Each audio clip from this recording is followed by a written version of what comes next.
When Benjamin Franklin exited the Constitutional Convention, he was asked by a woman, "Sir, what have you given us?" His immediate response was, "A republic, ma'am, if you can keep it." Yet most Americans today have been persuaded that our nation's governmental system is a democracy and not a republic. The difference between these two is essential in understanding Americanism and the American system. Before we discuss political systems, however, it's helpful to address the confusion that has been spread about the political spectrum. Many have been led to believe that the political spectrum places groups such as communists on the far left, fascists or dictators on the far right, and political moderates or centrists in the middle. However, a more accurate political spectrum will show government having zero power on the far right to having 100% power on the far left. At the extreme right, there is no government. The extreme left features total government under such labels as communism, socialism, Nazism, fascism, princes, potentates, dictators, kings, any form of total government. Those who claim that Nazis and fascists are right-wing never define their terms. This amounts to spreading confusion. Toward the middle of the political spectrum can be found the type of government limited to its proper role of protecting the rights of the people. That's where the Constitution of the United States is. Those who advocate such a form of government are really constitutional moderates. So let's analyze the basic forms of government. They are monarchy or dictatorship ruled by one, oligarchy ruled by a few, democracy ruled by a majority, republic ruled by law, and anarchy, which is ruled by no one. In discussing these five, we'll see that they can be narrowed down to even fewer. Looking first at monarchy or dictatorship, this form of government doesn't really exist in the practical sense. It's always a group that puts one of its members up front. A king has his council of nobles or earls, and every dictator has his bureaucrats or commissars, the men behind the scenes. This isn't ruled by one, even though one person may be the visible leader. It's ruled by a group. So let's eliminate monarchy, dictatorship, because it never truly exists. Oligarchy, which is ruled by a group, is the most common form of government in all history. And it is the most common form of government today. Most of the nations of the world are ruled by a powerful few, and therefore oligarchy remains. At the other end, we find anarchy, which means without government. Some people have looked over history and found that many of its worst crimes were committed by governments, so they decided that having no government might be a good idea. But this is a mistake, because as the ancient Greeks stated, without law there can be no freedom. Our founding fathers agreed and held that some amount of government is a necessary force in any civilized, orderly society. In a state of anarchy, however, everyone has to guard life, liberty, and property, and the lives of family members. Everyone must be armed, and movement is severely restricted because one's property has to be protected at all times. Civilized people have always hired someone to do the guarding, a sheriff, a police force, or some branch of government.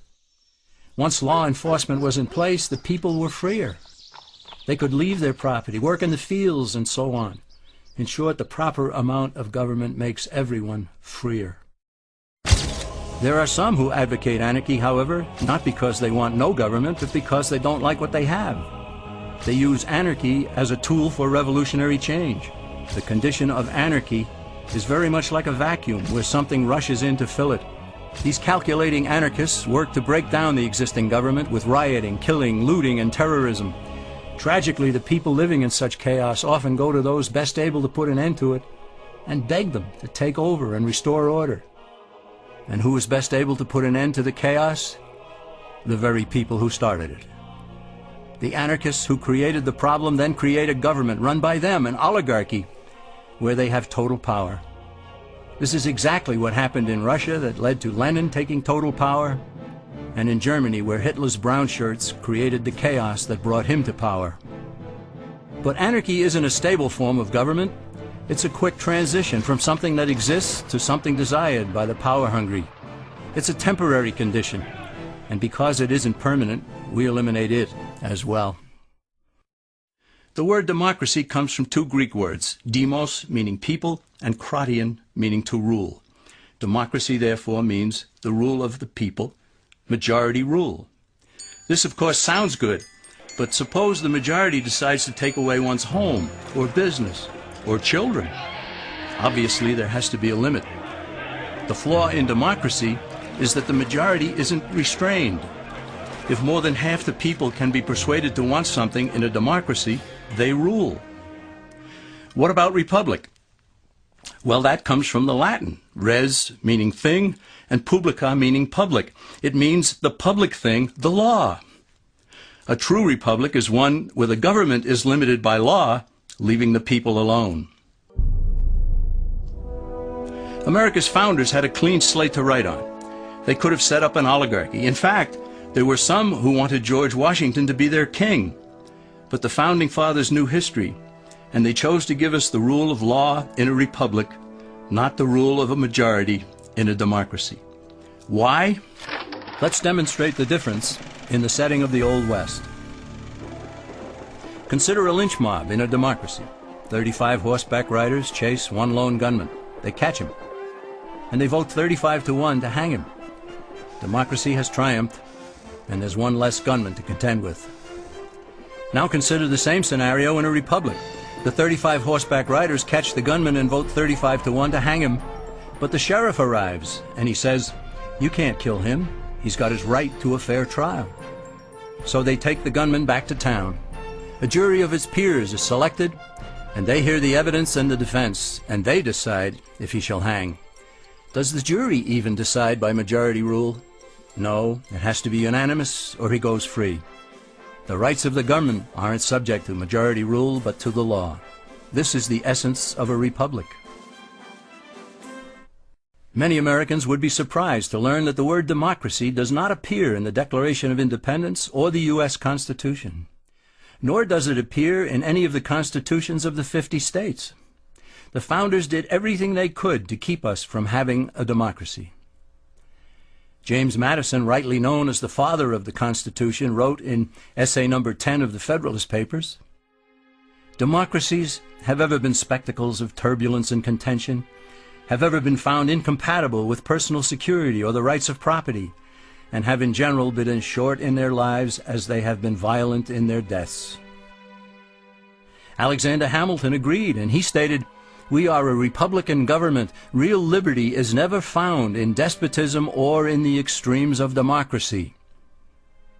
Samuel Adams, a signer of the Declaration of Independence, stated, "Democracy never lasts long. It soon wastes, exhausts, and murders itself." The founders had good reason to look upon democracy with contempt, because they knew that the democracies in the early Greek city-states produced some of the wildest excesses of government imaginable. In every case, they ended up with mob rule, then anarchy, and finally tyranny under an oligarchy. During that period in Greece, there was a man named Solon, who urged creation of a fixed body of law not subject to majority whims. But where the Greeks never adopted Solon's wise counsel, the Romans did. Based on what they knew of Solon's laws, they created the 12 tables of the Roman law, and in effect built a republic that limited government power and left the people alone.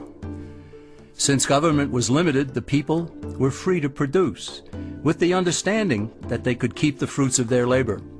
In time, Rome became wealthy and the envy of the world.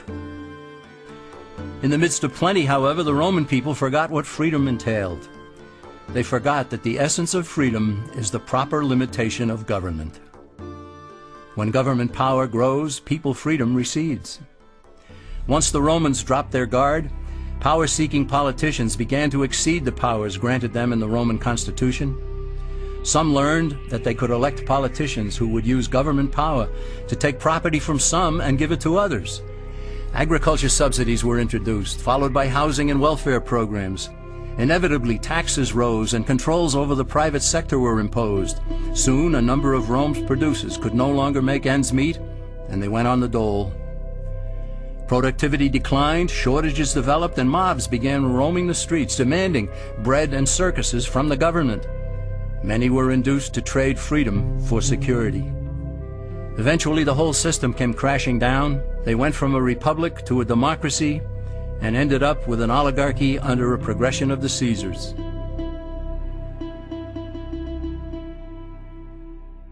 Thus, democracy itself is not a stable form of government. Instead, it is the gradual transition from limited government to the unlimited rule of an oligarchy.